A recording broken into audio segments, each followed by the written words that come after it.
কুষ্টিয়ার দৌলতপুর উপজেলার ইসলামপুর এলাকার গৃহবধূ রেক্সোনা খাতুন সোমবার মধ্যরাতে কুষ্টিয়া শহরের কদমতলা ৩ রাস্তার মোড় এলাকার একটি ভাড়া বাসা থেকে তাকে উদ্ধার করে হাসপাতালে নেওয়া হলে কর্তব্যরত চিকিৎসক মৃত ঘোষণা করেন।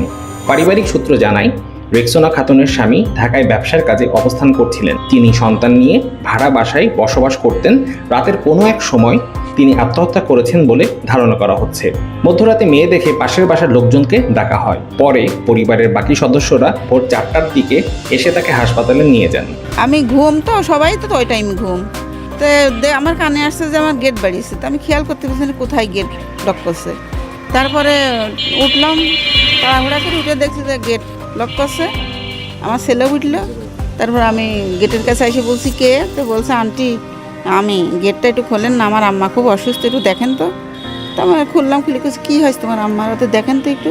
এসে দেখছি যে ওর ওই ভাই ওইটা বলে মামা তো নিয়ে বসে আছে, খাটের পর বসাই পাও ঝোলা এরকম করে ধরে বসে রয়েছে, বুঝছেন, এরকম ধরে বসে আছে।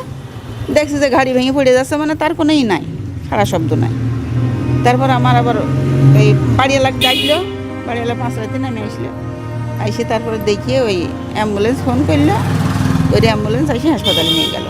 দুপুর 12টার দিকে কুষ্টিয়া 250 শয্যা জেনারেল হাসপাতাল মর্গে ময়নাতদন্ত শেষে মরদেহ পরিবারের সদস্যদের কাছে হস্তান্তর করা হয়। পরে স্বজনরা মরদেহ নিজ বাড়িতে নিয়ে যান। মৃতের মা শাহনারা বেগম জানান, রোকসানা দীর্ঘদিন ধরে মাইগ্রেনজনিত তীব্র মাথা ব্যথায় ভুগছিলেন। অতিরিক্ত যন্ত্রণা ও মানসিক চাপ সহ্য করতে না পেরে তিনি এমন ঘটনা ঘটিয়ে থাকতে পারেন বলে পরিবারের ধারণা। আমার বেটি, আমি কিছু বলতে পারবো না বাবা, আমার বেটি একলা এত হত্যা হয়েছে মনে হয়। আমার বেটির মাথায় সমস্যা ছিল, মাইগ্রেনের সমস্যা। মাইগ্রেন এক মাস হয়নি এখনো। বেলোরে লিখেছিল, বেলোরে লিখে চিকিৎসা দিলে এলো, চিকিৎসা দিলে আইসি আমার বেটি ভালো হলো না। ও বেটি তুমি কি করলা বেটি গো? গলায় দড়ি দিয়েছে, ঝুলেছিল পাশের রুমে, সামনের রুমে। আমার মা হয়তো আত্মহত্যা করেছে।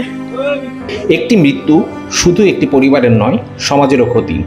তাই মানসিক ও শারীরিক সমস্যাকে অবহেলা না করে পরিবারের সদস্যদের পাশে দাঁড়ানো, তাদের কথা শোনা এবং প্রয়োজন হলে বিশেষজ্ঞ চিকিৎসা নেওয়ার বিষয়ে সচেতন হওয়ার আহ্বান সংশ্লিষ্টদের। হাসানুজ্জামান রাজীব, আন্দোলনের বাজার, ডিজিটাল।